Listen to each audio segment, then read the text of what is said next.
தமிழ் வணக்கம். பாருங்கப்பா, இன்றைக்கி செம்பருத்தி சட்னி செய்ய போகிறோம். செம்பருத்தி பூ பாருங்கள், செம்பருத்தி பூவாக கழுவி எடுத்து வச்சுருக்கோம். பாசிப்பயிறு வறுத்து எடுத்து வச்சுருக்கோம். நெல்லிக்காய் வச்சுருக்கோம், தேங்காய் வச்சுருக்கோம், இஞ்சி வச்சுருக்கோம், பூண்டு வச்சுருக்கோம், உப்பு வச்சுருக்கோம், மிளகாய் ரெண்டு வச்சுருக்கோம்.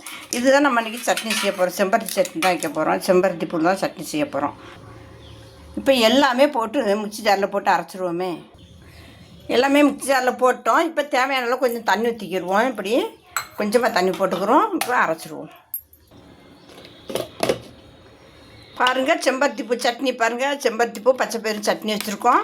பாருங்கள், சூப்பராக இருக்குது. நல்லா உரப்பு உப்பு எல்லாம் கரெக்டாக இருக்கும். சூப்பராக இருக்குது தொட்டுக்கிறதுக்கு. செம்பருத்தி பூ இந்த பயிர் எதுக்கு வச்சோம்னா லைட்டாக ஒரு வளவளப்பு இருக்கும். செம்பருத்தி பூவில் அந்த வளவளப்பு ரொம்ப இருக்கக்கூடாது, சாப்பிட பிடிக்காது வளவளன்னு. அதுக்கு தான் பயிர் வச்சு கொஞ்சம் குறப்பாக வரத்துக்கு ரொம்ப நைஸாக இருக்கக்கூடாது. இப்போ பரிமாற்றிடுவோமே. பாருங்கப்பா, ஓட்ஸ் கஞ்சி, ஓட்ஸ் போட்டு கஞ்சி வச்சுருக்கோம். பாருங்கள், இதுதான் ஊற வச்சு இந்த பாருங்கள் வந்தாலும் ஒரு டம்ளர் தான் வச்சேன். இந்த மாதிரி ஊற வச்சுட்டேன். கொஞ்ச நேரம் ஊற வச்சு பால் ஊற்றி இந்த பாருங்கள் பால் ஊற்றி இந்த மாதிரி பொங்கியிருக்கோம்.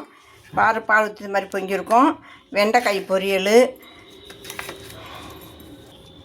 செம்பருத்தி சட்னி, வெண்டைக்காய் பொரியல், செம்பருத்தி சட்னி, வெண்டைக்காய் பொரியல், செம்பருத்தி சட்னி, ஓட்ஸ் கஞ்சி பொங்கலாக பொங்கிட்டோம்.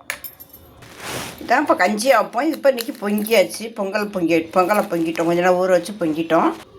பாருங்கள், செம்பருத்தி பூ சட்னி, செம்பருத்தி பூவும் பச்சைப்பயிறு சட்னி, ஓட்ஸ் பொங்கல், சாப்பாடு பாருங்கள். சூப்பர் சாப்பாடுப்பா, அருமையான சாப்பாடு. பாருங்கள், இந்த கஞ்சியாக வச்சா பசி தாங்காது. இப்படி சாப்பிட்டோம்னா சத்து கிடைக்கும். நிறைய சத்து, இதில் எல்லா சத்து கிடைக்கும். உங்களுக்கு தெரியும். கண்டிப்பாக இது மாதிரி செஞ்சு பாருங்கள். உங்கள் குழந்தைகளுக்கு செஞ்சு கொடுங்க. நீங்களும் செஞ்சு சாப்பிடுங்க. தமிழ் வணக்கம்.